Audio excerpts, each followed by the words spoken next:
de los versículos 1 al 9 y de ahí del 16 al 20, que habla acerca de la misión de los 70.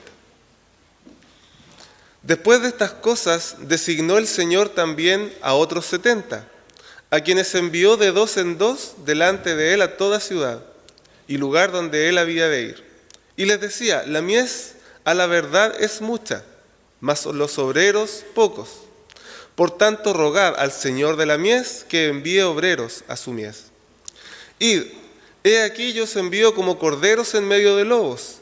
No llevéis bolsa, ni alforja, ni calzado, y a nadie saludéis por el camino.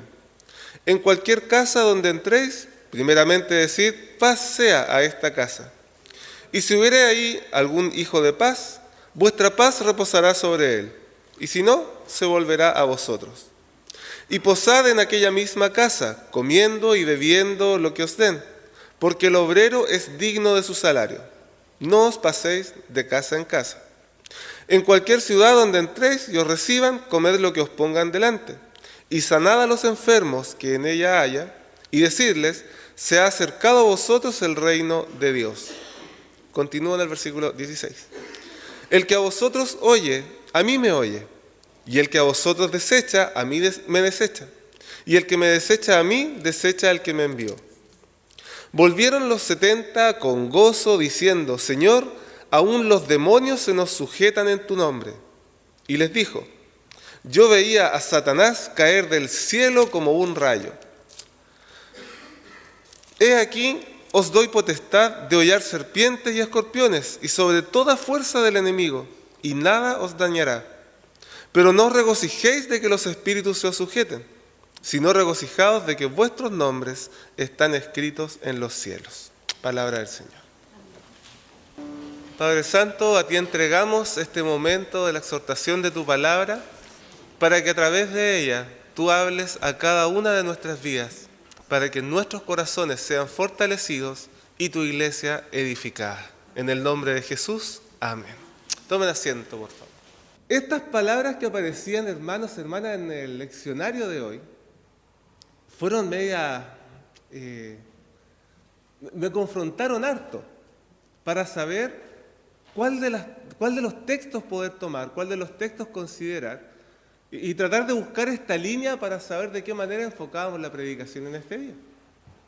Debo reconocer que me complica a veces cuando hay palabras que confrontan un poco. En lo posible, uno dice: la iglesia siempre necesita alguna palabra fortalecedora, que anime, que abrace, que fortalezca, pero uno se da cuenta que en las palabras de la Biblia el Señor también de repente remece un poco la vida de quienes le siguen. Y eso también es parte de su amor. Las palabras que confrontan también son parte del amor de Dios para su pueblo, para que muchas veces nosotros podamos abrir los ojos y darnos cuenta hacia dónde Él nos está encaminando.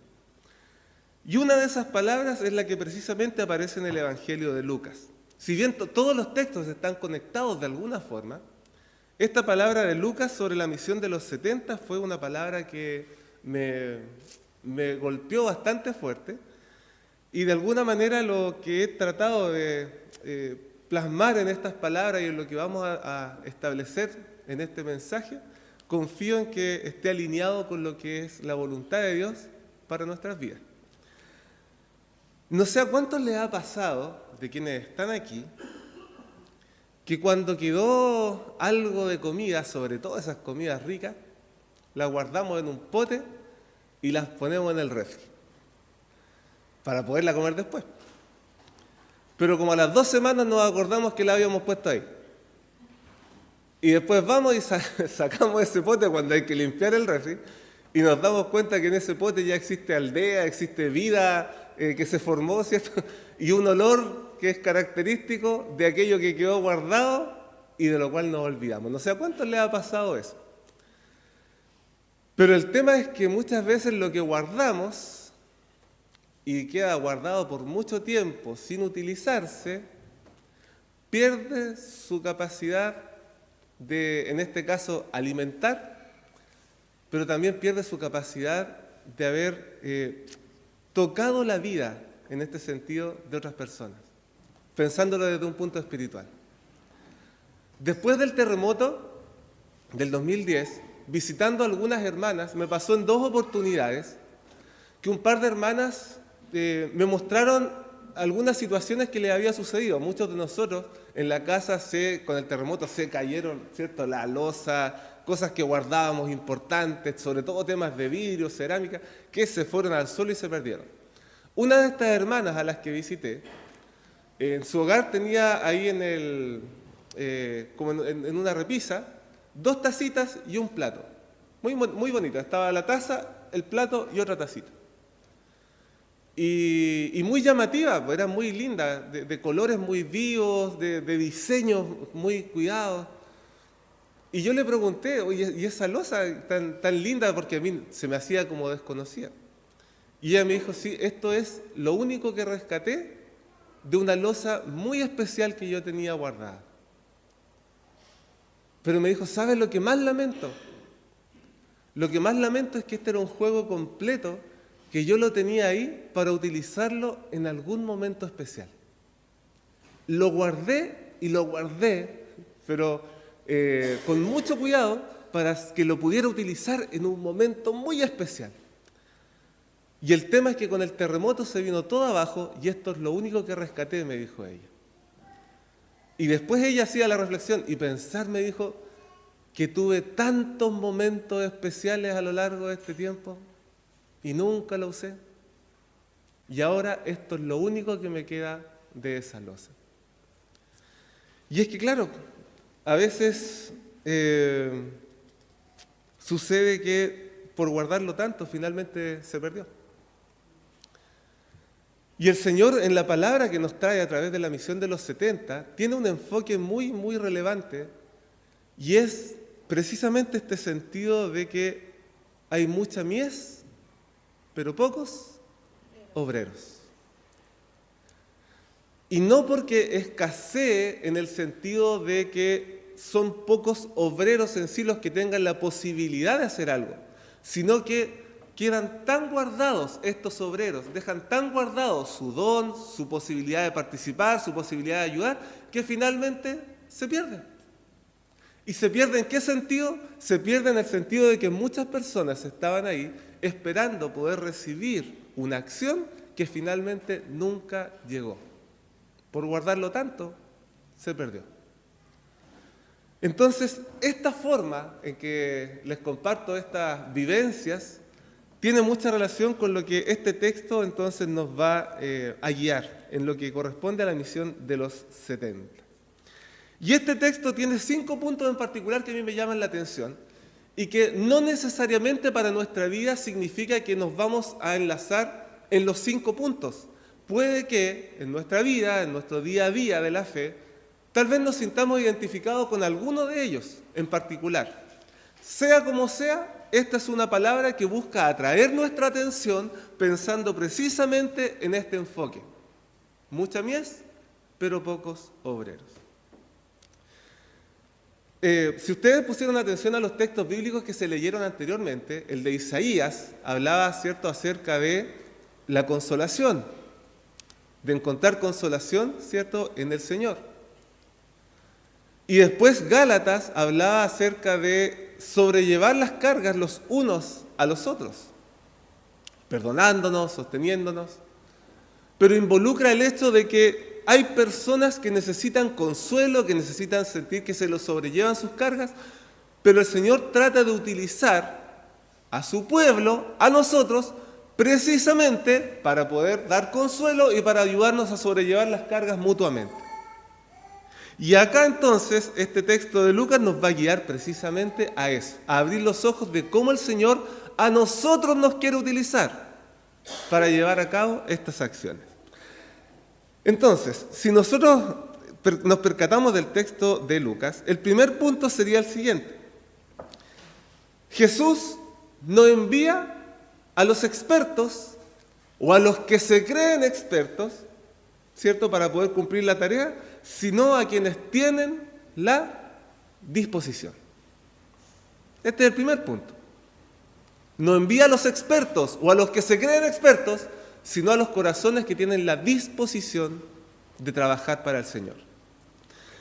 Y esto es súper relevante porque si ustedes se fijan en la palabra, no dice a estos 70 no los trata con algún currículum en particular, no aparecen nombres, en este caso asociados, que se mencionen quiénes fueron, simplemente parte el texto diciendo otros 70. Nada más, es un grupo de 70.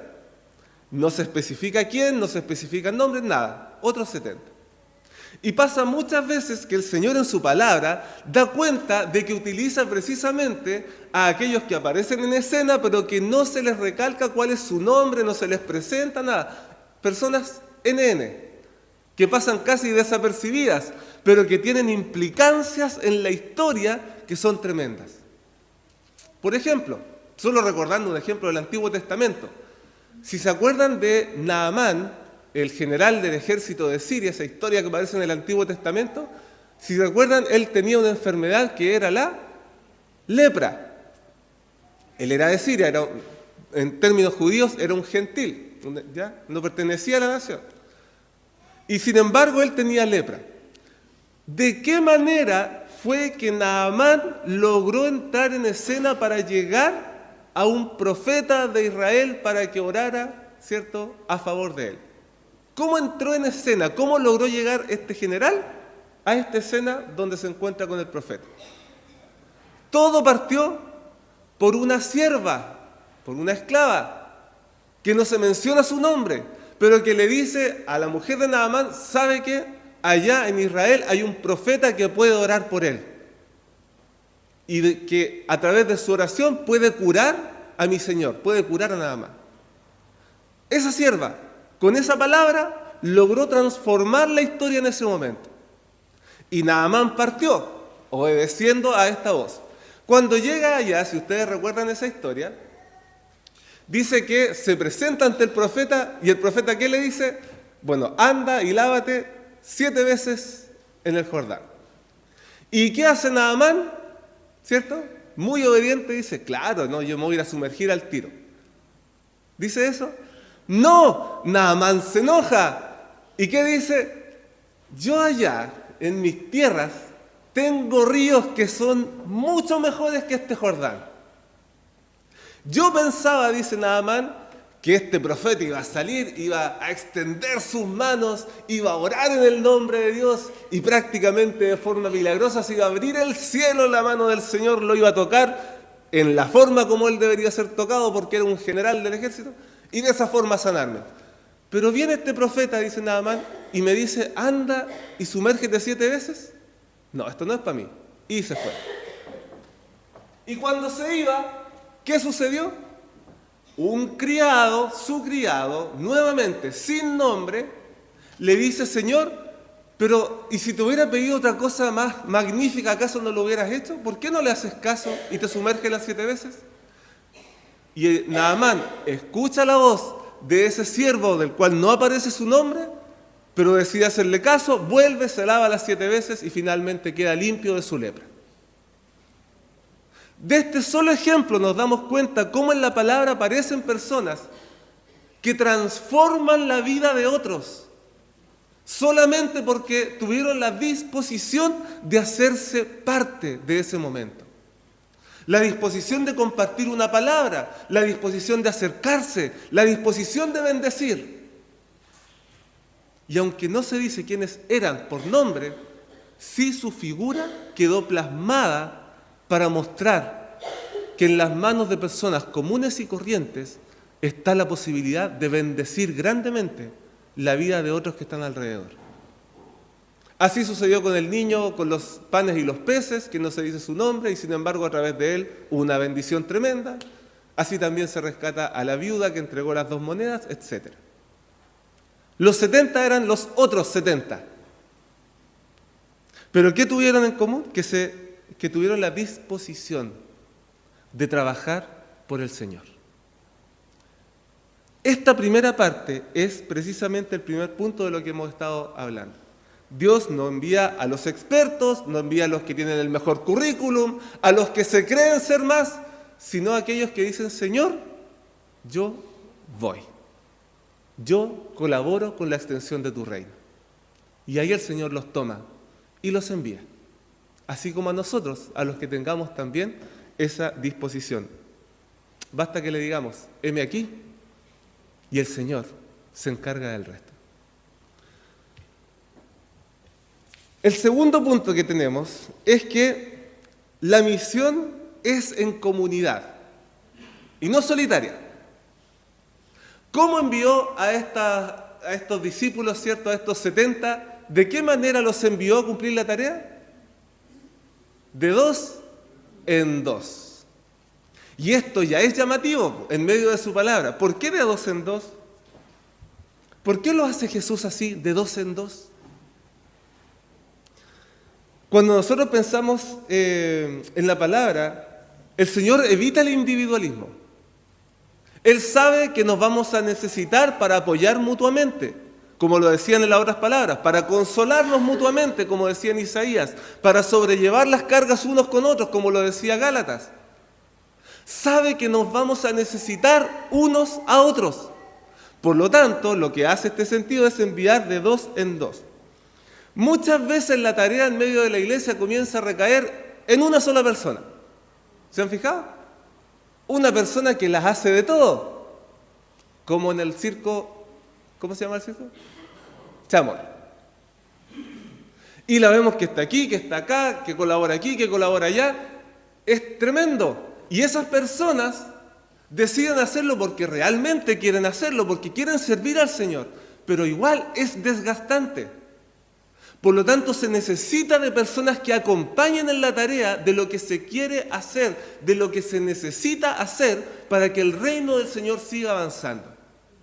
Si recuerdan un momento del Antiguo Testamento donde Moisés las hacía todas, ¿cierto? Llega un momento donde él estaba a cargo de todo el pueblo y dice la palabra que él se encargaba de atender todas las cosas. Estaba desde las casi 6 de la mañana atendiendo todo lo del pueblo hasta que llegaba al final del día. Con suerte paró para almorzar, a tomar desayuno, casi nada, porque estaba todo el día atendiendo a la gente.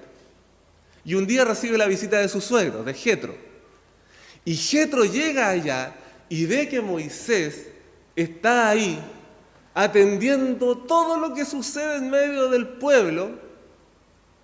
¿Y qué le dice?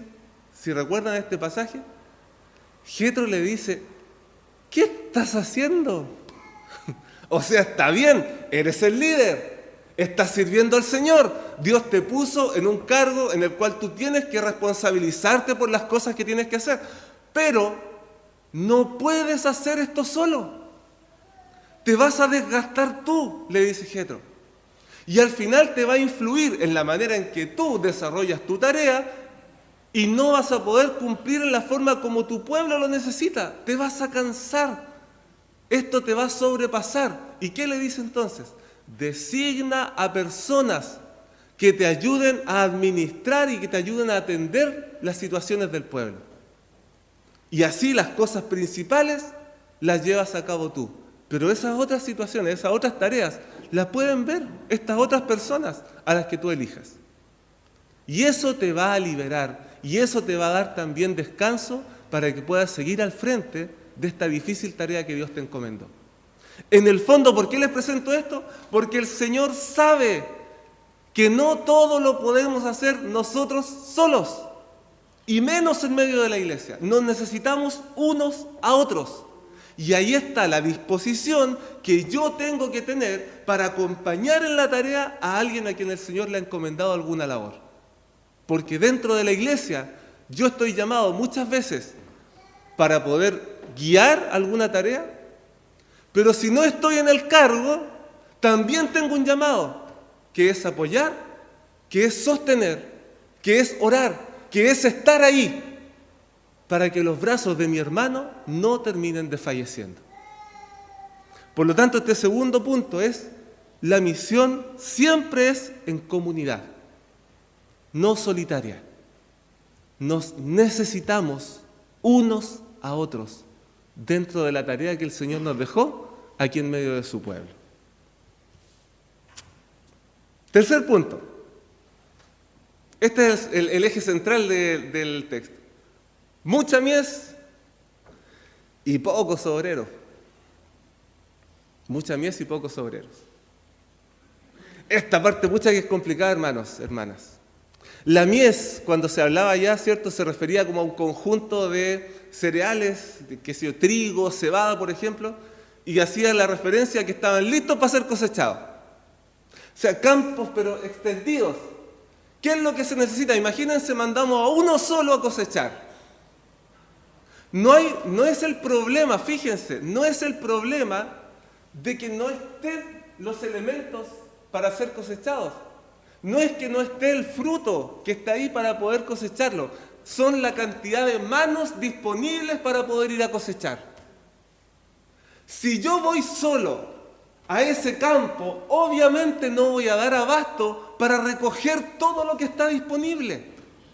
Y lo que el Señor hace en su palabra es decir, hey, pueblo de Dios, hay mucha mies disponible, hay muchos corazones que están dispuestos y disponibles para que alguien se les acerque para cosecharlos.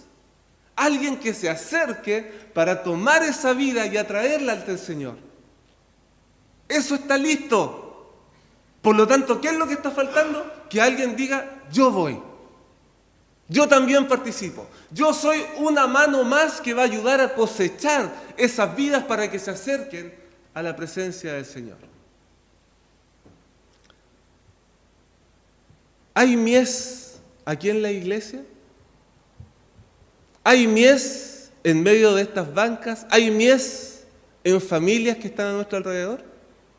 ¿Hay mies en la escuela dominical? ¿Hay mies en los juveniles? ¿Hay mies en los distintos organismos?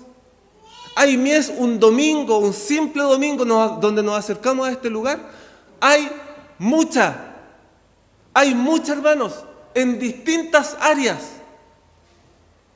Y por lo tanto, en esas distintas áreas de los que estamos en este lugar, hay un desafío tremendo que el Señor nos hace, y es decir, chuta, yo veo la mies, yo tengo un llamado, que también es ser parte de los que cosechan, ser parte de los que están ahí dispuestos a trabajar. A ver cómo va el recapitulando. ¿Cuál era el primer punto? Aquí los voy a pillar al tiro. ¿Cuál era el primer punto? Estar dispuestos. Muy bien. El segundo punto, estar dispuestos es una primera parte. Lo segundo es que la misión no se hace de manera aislada, sino que nos necesitamos como comunidad para apoyarnos mutuamente. El tercer punto que acabamos de ver, hay mucha mies, pero pocos obreros. Ahora, me dispongo. Yo digo, heme aquí, voy a trabajar en comunidad. ¿Qué se me va a presentar ahora? El desafío. Porque nada me asegura que si me dispongo todo va a resultar al tiro bien y voy a contar con todos los recursos y con todo lo que necesito para poder trabajar de la mejor manera. ¿Qué le dice el Señor a esta gente? A estas personas. Les dice, yo los envío como corderos en medio de lobos. No lleven bolsa, no lleven alforja, no lleven calzado. Va a estar media difícil la tarea, po. O sea, ¿con qué elementos yo cuento, Señor, para poder servirte? ¿Qué seguridades me das tú para yo poder cumplir tu tarea? Si yo te digo que sí, ¿tú te vas a encargar de todo lo mío? Si te digo que sí, ¿me prometes que me vas a prosperar? Si yo te digo que sí, ¿me prometes que el camino se va a despejar? A veces pasa que por no tener la seguridad de cómo se viene ese camino tan incierto, mejor no nos atrevemos porque implica riesgos. Implica riesgos. Y esos riesgos muchas veces frenan el ímpetu de poder decir yo me atrevo a participar. Los riesgos muchas veces frenan al corazón que quiere servir porque no se atreve a dar el paso de fe de lo incierto que significa involucrarme con la tarea.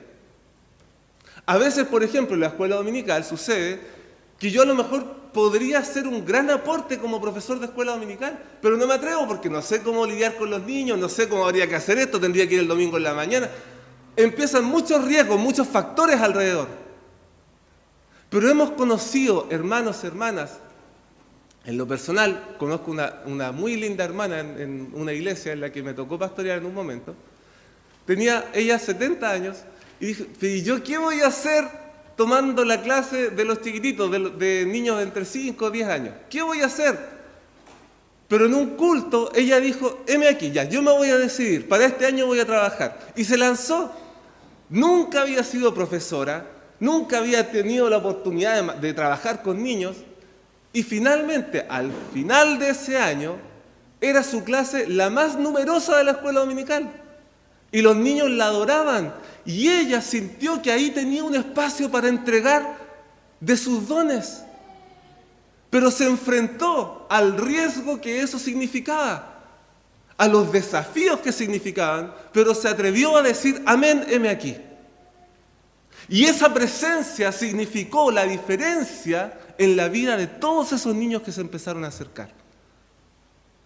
Hay mucha mies, pero hay pocos obreros. Y cuando decimos que sí, el Señor nos dice, hay riesgos, pero de la mano del Señor se puede. De la mano del Señor sí que se puede. Ese es nuestro cuarto punto. La tarea involucra riesgos. Y el último punto, el quinto, tiene que ver con lo último que aparece. ¿Qué es lo que más nos alegra cuando hemos cumplido la tarea? Imagínense que lo que decidimos hacer resultó. ¿Qué es lo que más nos alegra? Acá dice que ellos se alegraban, ¿por qué? Porque cuando regresaron de la misión, ¿qué fue lo primero que dijeron? ¿Cierto?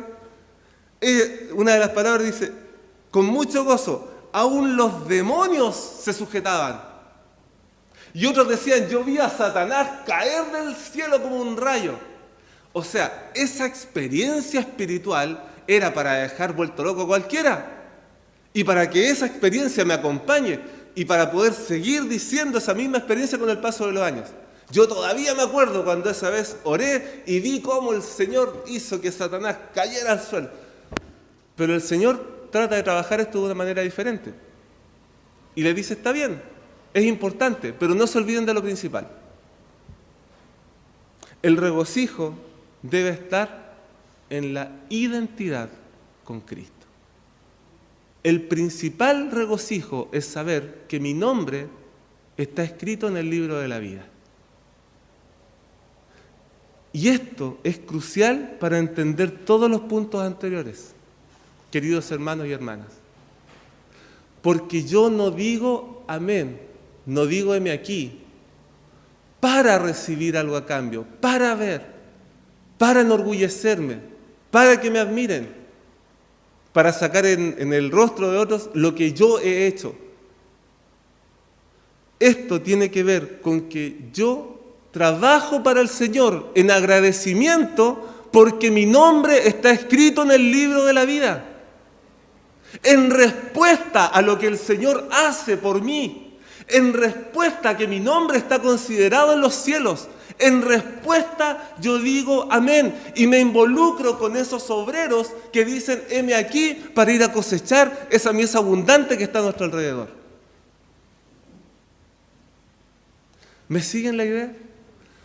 Esta última parte, regocíjense porque su nombre está escrito en los cielos, plasma esta idea de que ese regocijo es el que me impulsa a involucrarme en la tarea del reino de Dios. Así que hermanos, hermanas, ¿en cuál de estos puntos estamos? En el primer punto, donde a lo mejor creo que yo no tengo mucho que entregar, de que no soy tan experto y tal vez solo me falta disponer mi vida. O tal vez estoy en el segundo punto, donde estoy tratando de hacer todas las cosas solo y donde veo que a lo mejor hay otro solo, pero que a lo mejor yo podría ir y hacer la diferencia para que se sienta acompañado en medio de la tarea. Tal vez soy de los que están viendo que hay mucha mies, pero mejor me quedo acá, en las gradas, viendo cómo otros recogen esa mies. Tal vez tengo la intención de ser parte del trabajo de la iglesia, pero los riesgos a los que me enfrento me frenan. O tal vez soy de los que me he enorgullecido por lo que he hecho, no recordando que mi principal regocijo es saber que estoy inscrito en el libro del Señor. Sea cual sea el punto en el que estoy dentro de mi vida, el llamado sigue siendo el mismo. Hermanos, hermanas, ¿anhelamos ver resultados en medio de nuestra iglesia? ¿Anhelan ver resultados en la iglesia? ¿Anhelamos ver crecimiento, desarrollo, madurez? ¿Anhelamos ver cercanía, un levantamiento, un avivamiento? Si lo anhelamos, entonces la invitación es: no dejemos de mirar aquello que queremos cosechar solamente. Esta palabra nos invita a ser parte de los que cosechan. Porque mies hay mucha, pero obreros hay pocos. Quisiera terminar solo con esta palabra. Es un texto que a mí me atrajo mucho en su momento cuando lo escuché. No es bíblico, por si acaso, que me perdone el Señor, pero lo encontré y fue muy significativo para mí, y a lo mejor más de alguno o alguna lo ha escuchado, que se llama El hombre en la arena, de un extracto de un texto, de un discurso que hizo el presidente Theodore Roosevelt, y que dice lo siguiente: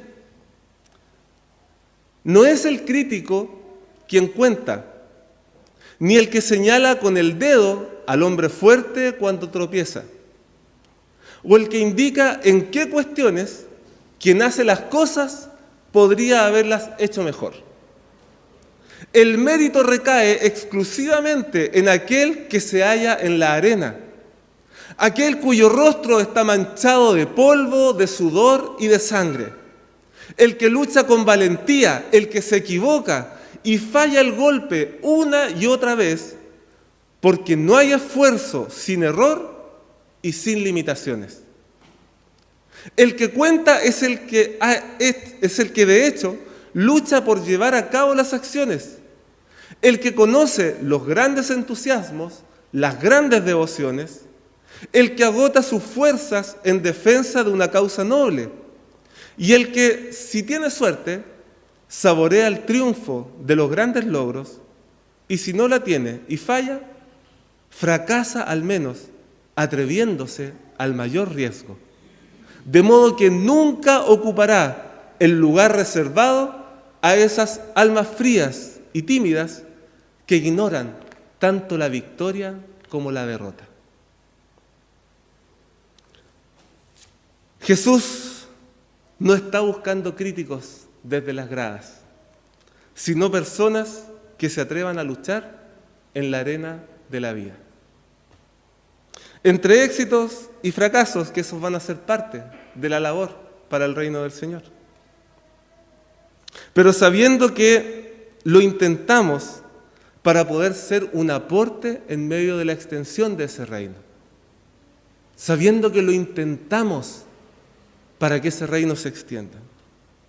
Así que, hermanos, hermanas, si queremos resultados, si queremos ver un avance del reino de Dios en nuestra iglesia, la invitación es simple: bajar de las gradas y luchar desde la arena, para que así podamos cosechar todo aquello que el Señor ya tiene dispuesto para bendecir la vida de su pueblo.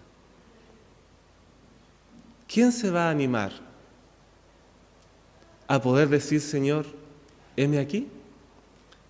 Eso va a quedar en la propia respuesta de cada uno, sabiendo que hay mucha mies y pocos obreros.